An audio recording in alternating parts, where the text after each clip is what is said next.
Hi, hello and welcome to everyone. So this is going to be an English version of the previous video which we have already uploaded regarding melt and pour and glycerin soaps.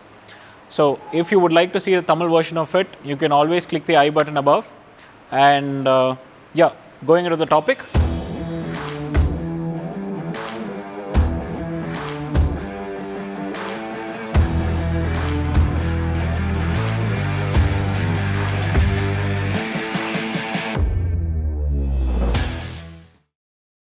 So the topic I've also prepared a little, and the topic is glycerin soaps natural?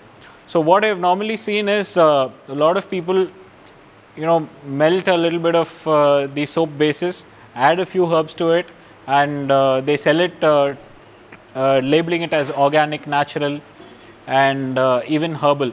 So I thought it is time to explain what exactly goes into the soaps and how much herbs can be added, so that as a customer, if you're buying soaps, you can take an informed decision. And if you're making soaps, which most of our audiences are, you will be able to explain to them why to choose your product, or for what is suitable. Yeah. So going into the topic, so here I have listed out the ingredients of a standard normal glycerin soap. So the major ingredients are going to be oils and lye solution. So the first myth that we're going to break is there is no sodium hydroxide used in melt and pour soaps. So yes, sodium hydroxide is not used, but when is it not used? When you're remelting it and adding fragrances and colors to it, you're not adding sodium hydroxide, but for the manufacturing process, it does need to be added. And then there's a little bit of stearic acid which is added to give hardness to the soap. Stearic acid is a derivative of coconut oil. And then there is a propylene glycol. So this is a petroleum derivative. Then you have glycerin. So unlike, there is another myth which needs to be broken here. Contrary to popular beliefs, so these glycerin soaps are not entirely made out of glycerin. At max, you will have about 10 to 20% of glycerin based on the price of your soap base of what you're purchasing. So that's how much glycerin is going to be there in it. Then there is sorbitol and sugar solution. So ideally, when you say a soap base, it is actually a soap dissolved in solvents, and these are the solvents, and this constitute about 80% of the total mass, and the oils and lye solution come to about 20%.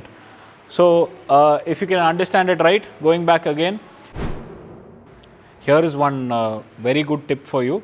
So right now, today and yesterday, the demand for sanitizers, especially gel sanitizers, have been really good. And I've also said this the last COVID earlier, and there were people who missed out. So this time I do personally believe and don't want you to miss out on this opportunity. So please make use of it. I think there would be another wave of sanitizers which are going to sell really good. So I have made these sanitizer kits and raw materials available on Supplier Society. So please do check out the website, and hope it would be useful for you.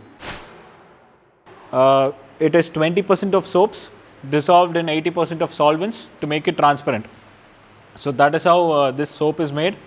Then there is sorbitol and sugar solution, and this soap normally does not have that much of lather, and to improve lather, glucosides or cocoa amido propyl betaine. So this is added. So this is a type of foam booster. So these are the ingredients that go into making a glycerin soap. And coming to the next part, so when you're adding herbs or other natural products to it, so this entire thing contributes to the base. So let's say it's 100%, and out of that, we already have a soap, and we have just a margin of adding 2% of herbs. Yeah, so 2% of herbs.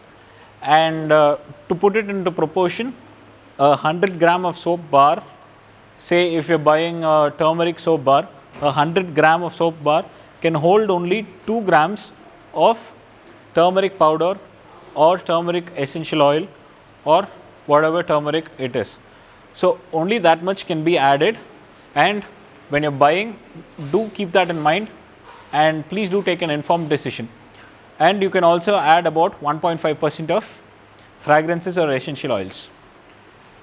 So yeah, this is with the glycerin soaps, and yeah, please do take an informed decision in your next purchase. This is one of the major reasons I personally in my brand don't go with these melt and pour soaps, because unlike cold process soaps where you have a lot of steps in which you can add these natural products, here the choices are limited and the options are limited.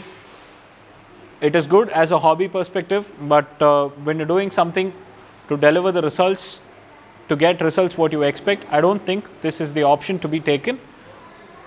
So thank you for watching the video, hope it was useful. And for everyone who's been asking me to make videos in English, please do suggest what videos you want, the topics, so it would be easier for me to do it in English. Yeah, thank you for watching the video. Bye bye.